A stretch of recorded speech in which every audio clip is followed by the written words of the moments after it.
ongoing na relief distribution ng food pack ng GMA Kapuso Foundation. Ito si Kuya Obet. Mga volunteer po yan galing dito sa Barangay Pesa, Bongabon, Nueva Ecija. Ito po yung mga pamimigay. Ito si Kuya Luis. Ito si Madam Maricel Mugas. Ito po yung mga bantay bayan ng Barangay Pesa na Pasok kayo dyan.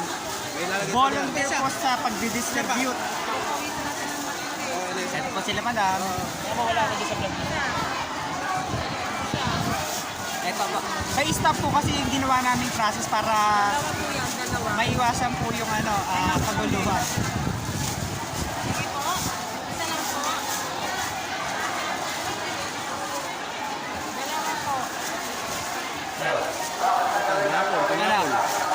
Masaya pa kasi makakatanggap ka ng nakatanggap ka ng grocery pack galing sa GMA Kapuso Foundation. Kaya dalawa. Thank you ha. Dalawa po ito. Pasok kayo dyan ha. Ito sila. Nagdasal tayo dito. Sila sir. Medyo Ala,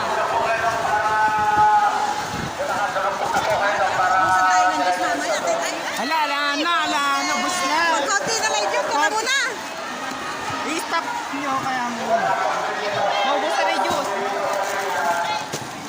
Ay, pa medyo ko. Ayan. Busog tayo. Hello, ate. Naya siya. Oh, bebe. Sabi mo kay mama, galing GMA Kapuso Foundation yan.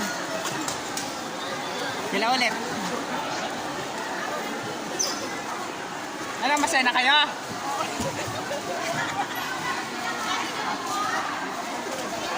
Nasa sinean. Ayan po. Masaya po kayo. Anong masasabi nyo kasi nakatanggap kayo ng food pack galing sa GMA Kapuso Foundation? Thank you very much. Hello, open nyo po, open nyo. 10 yung kanyang noodles. Open. Buksan nyo po para mabilis. Ano masasabi mo? Meron ka ng food pack galing GMA Kapuso Foundation. Ayan. Thank you ha. Ayan po. May mga sponsor po yung GMA kaya merong additional na canned goods. Ayan. Hello po. Ano po yung masasabi nyo kasi meron na kayong food pack galing? Ayan, thank you po. Meron ka pang Meron po noodles. Si Ate Reggie. Mga taga-barangay Tugatag yung kasama niya. Mix na. Nakakalaser po kasi sila kaya bawat barangay or hindi man na full yung buong Bongabon, marami naman po tayong natulungan.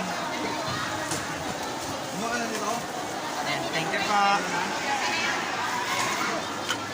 Ayan. Ito, volunteer si Rafi. Ito si Ate Jennifer, tapos si Ate Grace. Mga volunteer yan dito. Sorry.